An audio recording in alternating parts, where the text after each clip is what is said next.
ರೈತರಿಗೆ ಬಾಕಿ ಉಳಿದಿರುವ ಕಬ್ಬಿನ ಹಣವನ್ನು ಕೂಡಲೇ ಪಾವತಿಸುವಂತೆ ಆಗ್ರಹಿಸಿ ಜಿಲ್ಲಾ ರೈತ ಸಂಘದ ವತಿಯಿಂದ ರಸ್ತೆ ತಡೆ ನಡೆಸಿ ಪ್ರತಿಭಟನೆ ಮಾಡಲಾಯಿತು. ನಗರದ ಪ್ರಮುಖ ರಸ್ತೆಗಳಲ್ಲಿ ನಡೆದ ಈ ಪ್ರತಿಭಟನೆಯಲ್ಲಿ ರೈತರು ಸರ್ಕಾರ ಮತ್ತು ಸಕ್ಕರೆ ಕಾರ್ಖಾನೆಗಳ ವಿರುದ್ಧ ಆಕ್ರೋಶ ವ್ಯಕ್ತಪಡಿಸಿದರು. ದೀರ್ಘಕಾಲದಿಂದ ಕಬ್ಬಿನ ಬಾಕಿ ಹಣ ಪಾವತಿಸದ ಕಾರಣ ರೈತರು ಆರ್ಥಿಕ ಸಂಕಷ್ಟಕ್ಕೆ ಸಿಲುಕಿದ್ದಾರೆ ಎಂದು ಆರೋಪಿಸಿದರು.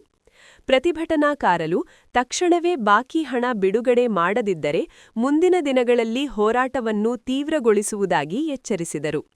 ಈ ಸಂದರ್ಭದಲ್ಲಿ ರೈತ ಸಂಘದ ಪದಾಧಿಕಾರಿಗಳು ಮತ್ತು ಹಲವಾರು ರೈತರು ಭಾಗವಹಿಸಿ ಸರ್ಕಾರ ರೈತರ ಸಮಸ್ಯೆಗಳಿಗೆ ತುರ್ತು ಪರಿಹಾರ ಕಂಡುಕೊಳ್ಳಬೇಕು ಎಂದು ಒತ್ತಾಯಿಸಿದರು.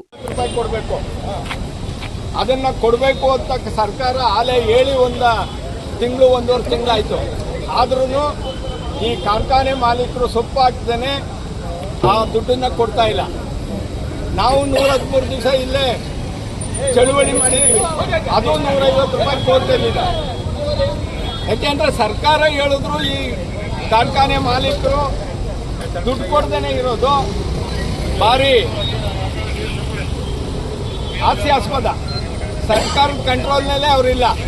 ದಯಮಾಡಿ ಈ 100 ರೂಪಾಯಿನ ಬೇಗ ಕೊಡಿಸ್ಬೇಕು ಅಂತ ಜಿಲ್ಲಾಡಳಿತಕ್ಕೆ ನಾವು ಒತ್ತಾಯ ಮಾಡ್ತಾ ಇದ್ದೀವಿ.